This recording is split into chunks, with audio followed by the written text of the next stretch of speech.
C'est sur le danger d'être un scénariste de sa propre vie.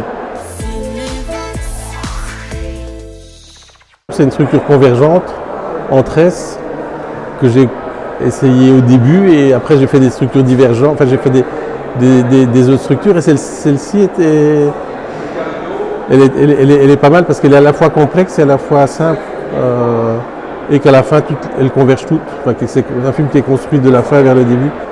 C'est un scénario que j'ai mis très longtemps à écrire, comme les autres aussi d'ailleurs, hein, mais j'ai commencé à écrire quand j'avais 22 ans, j'ai terminé quand j'en avais 30 à peu près. J'avais d'abord écrit une histoire avec des adolescents qui vivent avec un oncle trisomique et qui essayent de faire croire qu'ils sont seuls, enfin, qu'ils ne sont pas seuls dans la maison. J'ai écrit une histoire d'un vieux, d'une vengeance, l'histoire d'un adulte, et puis à un moment donné, j'ai vu qu'il y avait moyen de faire une histoire du fait que le plus intéressant c'était les trous entre ces personnages, entre ce qu'ils sont devenus, ce qu'ils croyaient être et ce qu'ils sont devenus.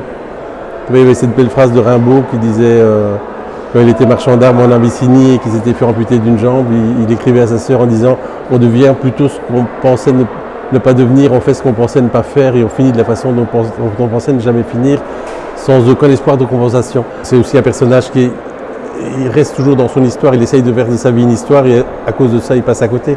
Et il passe à côté de qui il pourrait être et de ce qu'il pourrait faire et de ce qu'il pourrait vivre. Il pense qu'il est le bon, qu'il a été la victime des mauvais et puis il se rend compte que peut-être c'est lui le bourreau et que c'est lui qui a fait des victimes.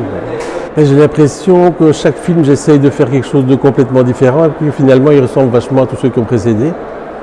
Ça tourne toujours autour un petit peu du même thème. C'est quoi cette étrange expérience d'être en vie et comment résister à cette pulsion du cerveau qui essaie de donner du sens et qui essaie de raconter une histoire alors qu'en fait c'est juste une étrange expérience d'être en vie et qui peut être chouette même s'il n'y a pas d'histoire. C'est sur le danger d'être un scénariste de sa propre vie. C'est toujours un beau malentendu de rencontrer le public parce que ceux qui me disent j'ai adoré ton film, je ne sais pas ce qu'ils vous ont vu et ceux qui me disent j'ai détesté ton film, je ne sais pas ce qu'ils ont vu. Et qu'en général moi je ne suis jamais le spectateur de mon propre film parce que je le connais par cœur. Mais ici, c'est vrai qu'avec 28 ans de distance, j'ai senti des choses parce que parfois je ne savais pas quelle était la scène qui devait y avoir, qui allait suivre et c'est intéressant. Et donc peut-être que quand je serai vraiment vieux avec Alzheimer, je verrai enfin mes films pour la première fois. Ah, pour l'instant, mon projet, c'est rien faire. C'est un truc que j'aime bien faire. Mais c'est quand je fous vraiment rien et que je m'emmerde, que l'envie de faire arrive. Ouais. Mais j'ai vraiment besoin de passer par le ne rien foutre. Ouais.